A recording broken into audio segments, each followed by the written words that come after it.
श्रीमद्भगवद्गीता एकादशोऽध्यायः विश्वरूपसन्दर्शनयोगः रेण्डव श्लोकम्। भवाप्ययौ हि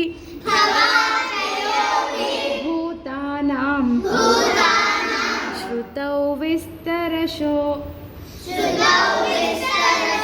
मया त्वत्तः कमलपत्राक्ष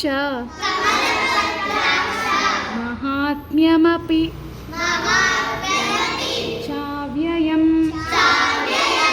भवाप्ययौ हि भूतानां श्रुतौ विस्तरशो मया त्वत्तः कमलपत्राक्ष महात्म्यमपि चाव्ययम्। भवाप्ययौ हि भूतानां श्रुतौ विस्तरशो मया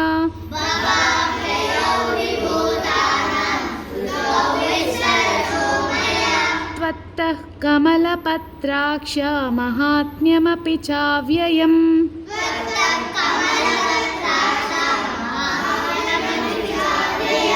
भवाप्ययौ हि भूतानां श्रुतौ विस्तरशो मया त्वत्तः कमलपत्राक्ष महात्म्यमपि चाव्ययम्।